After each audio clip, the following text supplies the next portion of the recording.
Hello and welcome to Sports by Compion. Combat Sports, baby. We're back. Number 10. Here we are. You think we would get to double digits, Chris? It's amazing. Hey, how And you doing?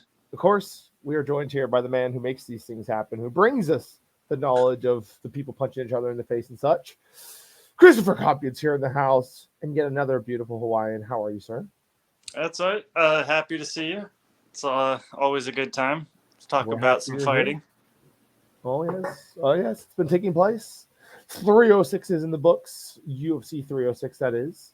And we're here to talk to you guys about it, show you what happened, more or less. But yeah, we'll briefly trot through the prelims if you have anything to say there. If not, we'll get right into the main card and such. There, Chris. Yeah, so this was at the Sphere in Vegas, which is a really Ooh, impressive venue. It's wild. so I've heard. It's like this huge ball, and they have screens all on the outside, Really? as well as the entire inside is covered in screens. So they spent like over $20 million in production, and it was really cool. They had like some really cool Mexican stuff because of Mexican Independence Day. It was very neat. Nice. A lot of A lot of they. Mexicans in here. Yeah, exactly. It was pretty much Mexico against the world. It really was. Yeah, that's crazy. Yeah, which it sucks to say, but only two of the Mexicans won. Yeah, it does look like it was a rough, rough go for the Yeah, it Mexicans. was a rough night for Mexico, even though, Oh no. like I said, they had this cool package on, like, some of the greats in Mexican combat sports, which there's been plenty of Mexicans that Oh, like I to believe fight. it. Oh, I believe it across all kinds of combat sports. Those guys have been But down anyway, to fights before I was getting paid that much.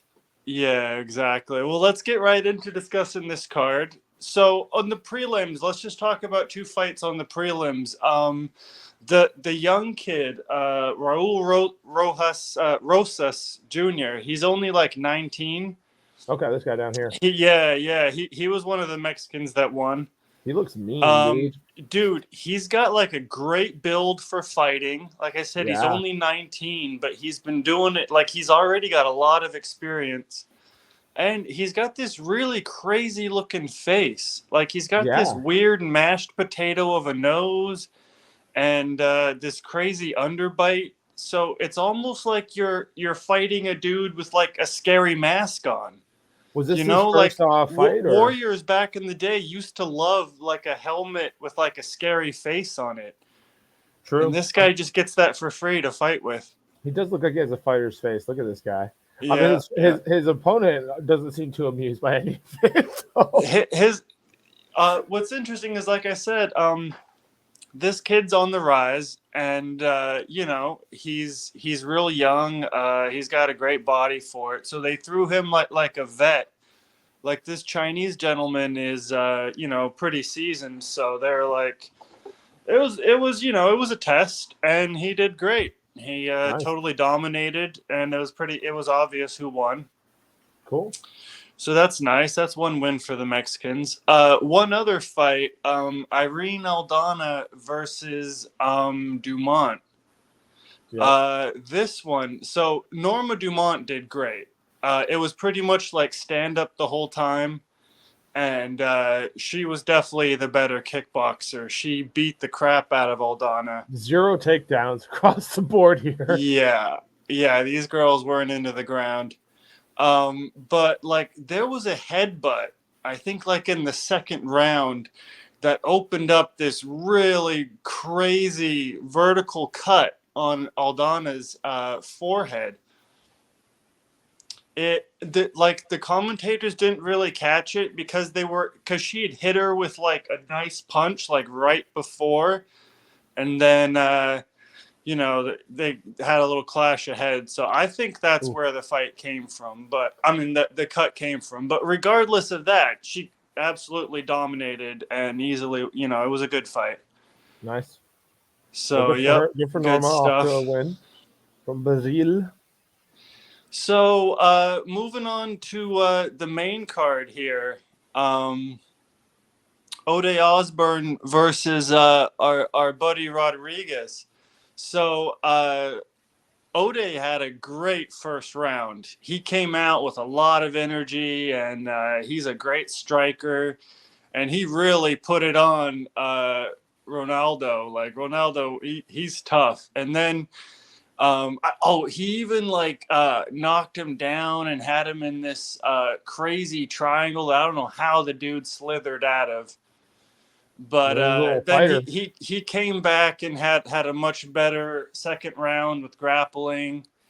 And then the third was pretty even, but they were looking to throw one to the Mexicans. So, yeah. That was a decent fight. And then what do we have next? Zellhuber versus this Argentinian. This was a wild ass fight, dude.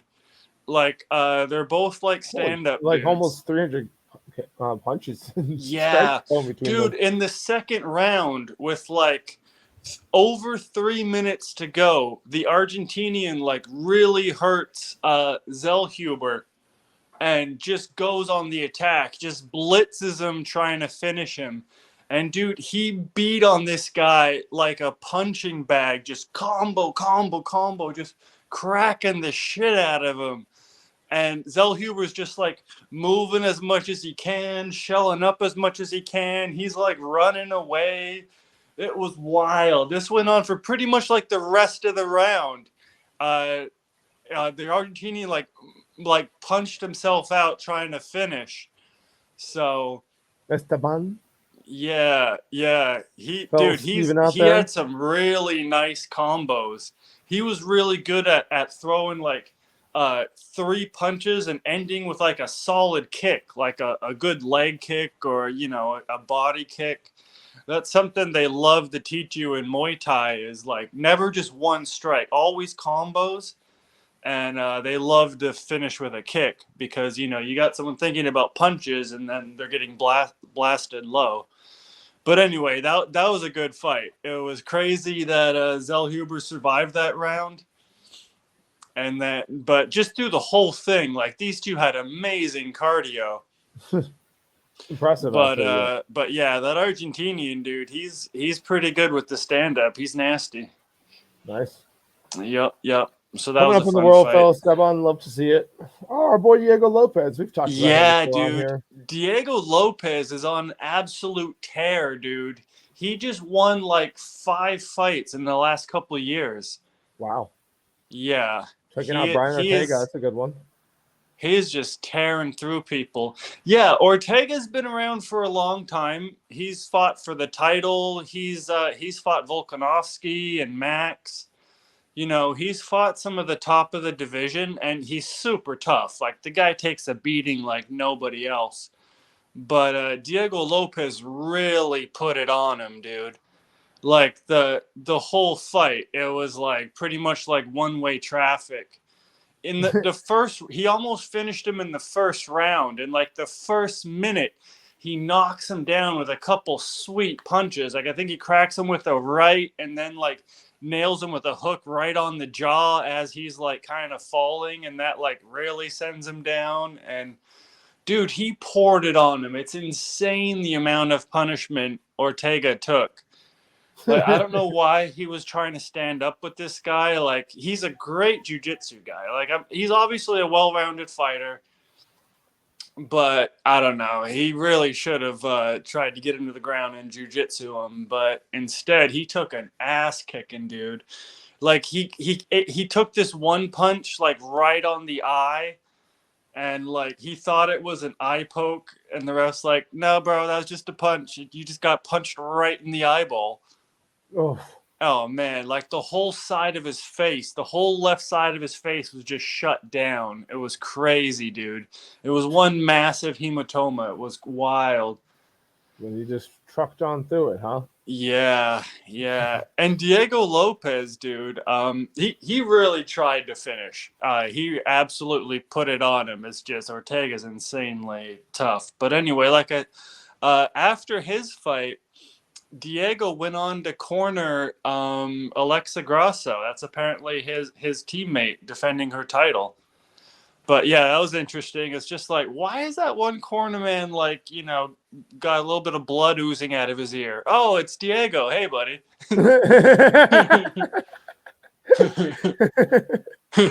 Well, yeah. Speaking of his teammate, yeah, Alexa Grasso. So remember that this is their third fight. She took the belt off Valentina with a rear naked choke, kind of surprised her. And then their second fight was a draw, so she kept the belt there if she's not beaten. And this one, it wasn't super exciting. Valentina definitely had a game plan. She was there to execute. She was not trying to play any Muay Thai. She was just looking to get Alexa down and dominate her on the ground, like ground and pound her, but more than anything, stay on top. And she did that really well. Like, in the first couple rounds, Alexa was doing good, like attacking off her back. Like, she was trying a lot of stuff. She was doing just fine. But in the last few, I think she was just worn down mentally, and like Valentina's will was just so strong. It was like she was just at 100,000% determined to execute her game plan and do her thing and get her belt back. And phenomenal cardio. Like fifth round, I don't even think she was breathing hard. I mean, that's both crazy. of them. But Valentina, like all the effort she was pouring into like 20 minutes, and she was just like, not even breaking a sweat. It was crazy. Dude, the cardio for that is so insane. Like Oh yeah, moving around for absolutely. 5 rounds, holy fuck. Yeah. Like, dude, in the last couple rounds, I noticed her knees were like reddish from like so much contact with the mat. Yeah, I bet. Yep. Yeah, Savage. that is canvas. It's not like it's the most gentle material on your knees. No, no, but I guess they're used to it from training and such. But Yeah, still, yeah, there is that. shout out to her. Way to get your Yep. belt back, Valentina. And So yep, main event. So there's tons of blood between Sean and Marab. Like, of course, this started with Aljo, who Sean took the belt from, is Marab's teammate. They're at that Ray Longo camp up in Staten Island. I'm sorry, Long Island. Sorry, Long Island. Didn't mean to Long Island. insult you. Anyway, yeah. So they're from the same camp, and just during that Aljo fight, like just before Aljo dove in for that takedown where Sean fed him that huge right that like, pretty much knocked him for a loop, and then he finished him off with a couple hammer fists from there. But right before, see, now what's strange about O'Malley is he has this coach, Tim Welch, who's really young for a head coach. Like the guy's probably in his like mid 30s. Like he could easily be competing if he wanted, but so that's unusual. Usually a fighter that gets to like to become a champion, they've got someone like Greg Jackson, who's like this like sage older man, or there's a ton of these coaches that have been around the game forever. And, they finally got just the right, talented guy that they can pour just the right shit into him to get him a belt. Anyway, so, for like a coach this young to be in this position, and, he does Sean's podcast with him, and they're obviously like super good friends. And, I feel like nowadays there's so much information on fighting, like there's so many things. If you're willing to do the research, you don't necessarily have to be some sage old man that, learned all this himself through coaching 800 guys, you could fucking watch 8 YouTube videos in a day and like get all kinds of cool information about technique, training things, recovery things. All the information's out there. So right. anyway, So what these I'm coaches are a saying lot is better, a lot faster. right. So that puts Tim Welch in this like weird space where he's almost like usually fighters won't fuck with the coach because that's like a whole nother level. It's like fighter to fighter, coach to coach stuff. But somehow Tim Welch like blurs that boundary, and like before the fight, Marab was like super mad about Tim Welch like yelling that out. And so right first round, this thing starts. Right away, Marab is yelling at Tim Welch. And Herb Dean is like, yo, bro, like you cannot be yelling at the other coach. Like that shit's weird. And so anyway, Marab comes out with tons of energy, dude. Exactly like we knew he would. We know he's a weaponized cardio little takedown machine, you know. So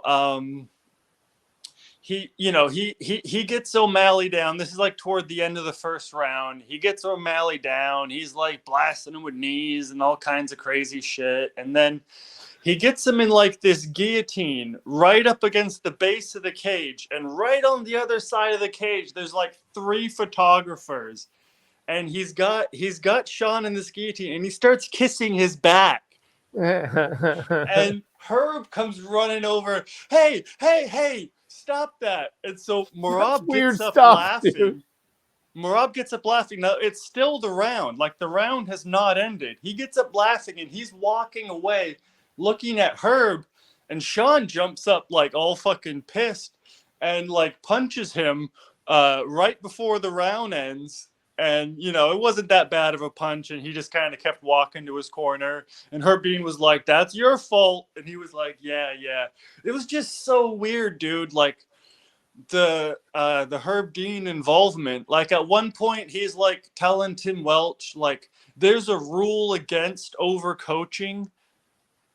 It was so strange, dude. Yeah. And then against overcoaching. Dude, I don't understand. Anyway, so pretty much that's the story for 4 rounds. Marab is just like Sean, like he was too scared to like really unleash some offense because he was scared to get taken down, and then he'd get taken down anyway. I really felt like he didn't show up. He never like, really pulled the trigger. Like he hit him with a few things, including in the 4th round, he caught him with this really nice teep, like right in his ribs that I think knocked the wind out of him. That definitely hurt Marab. And he tried to jump on it. But anyway, so Marab was kind of chilling in the 5th round. He knew he had 4 rounds in the bag. He had absolutely dominated. And,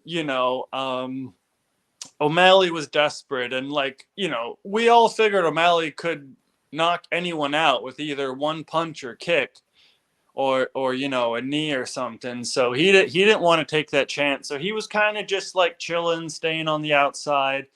And Herb was yelling at him, like work. It's like, dude, anyway. So that was Herb was really not having it, huh? Yeah. Weird night for Herb, maybe. Yeah, it was interesting. But anyway, so Marab dominated, and he got his belt. And nice. He's so funny, dude. He's like yelling, he's like, I'm just a little guy, but look at this. I won a belt. Let's go. Good for him. Yeah, he's out there representing for the Short Kings. Dude, representing for Georgia, too. They're good at rugby and apparently fighting. Yeah. Small country, but small country. That's why it's impressive that they're decent at rugby. Yeah, some fierce people. US a little while ago. Oh, in the World Cup. Yeah. No, US didn't make the World Cup. Never mind. But anyway, yeah. So what was cool about the Sphere is what they would do is like their replays of like the cool shit that happened in the round. They would play on the outside of the Sphere for like all of Las Vegas to see. It was really neat.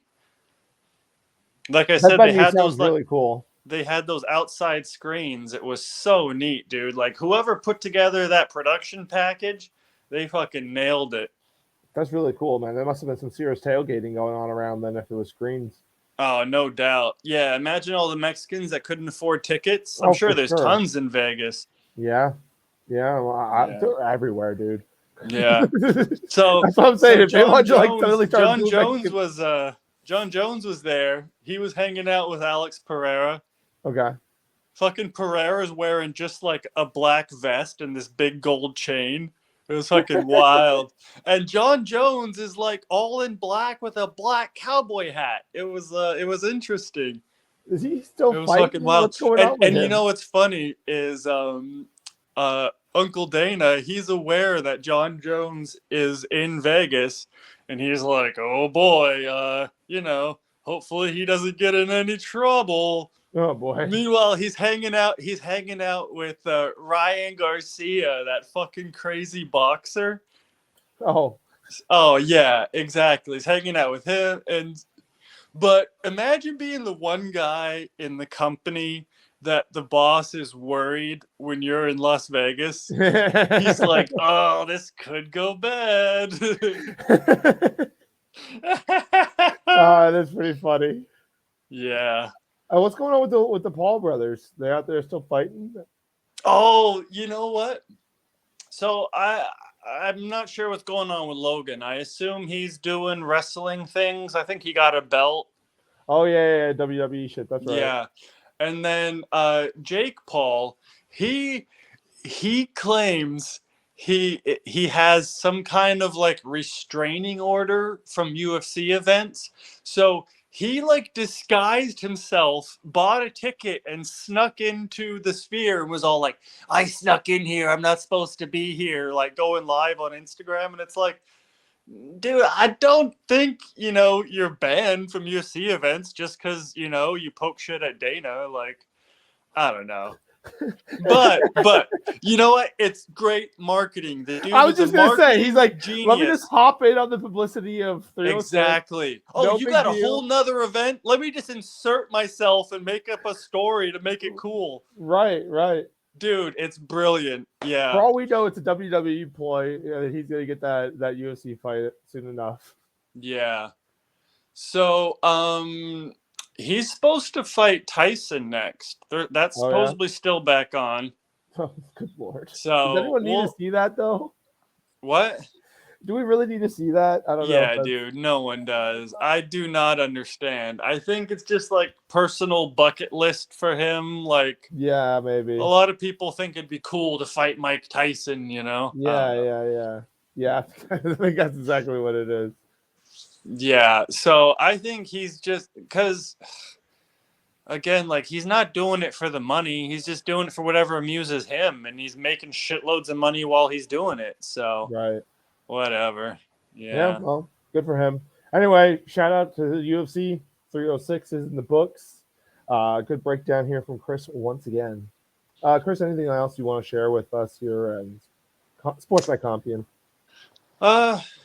Just happy to be back. Sorry I haven't given you much fighting stuff. It's been like a little quiet recently. Like there was the Duplessis Adesanya fight. That was okay. That was pretty cool. Izzy seems to be past his time in the sun, We'll see what happens, but even he said, he had a great camp. He went into that fight feeling confident and awesome, and I mean, he did, he did have some success striking. He's a great fucking kickboxer, and he marked up Dricus's face, but Dricus just throws everything with bad intentions, and since he's gotten his nose fixed, his cardio is much better, and he's just a massive dude. Like he knows how to cut. He's a beast on the ground. Like. He's gonna be a lot to deal with. Him and Alex Pereira are like, talking shit, but it makes no sense for Alex to go down to 185. He's, he should be looking upward if anything. Because really, him standing next to John Jones, they didn't look, he didn't look small. Anyway, yeah. So fighting's happening out there. Shit. We appreciate you coming on. And we appreciate your time, absolutely. And Sports by Compion fans, if you're into this kind of stuff, fighting, football, rugby, we got it all over here. So make sure you're liking and subscribing. We appreciate your time and views.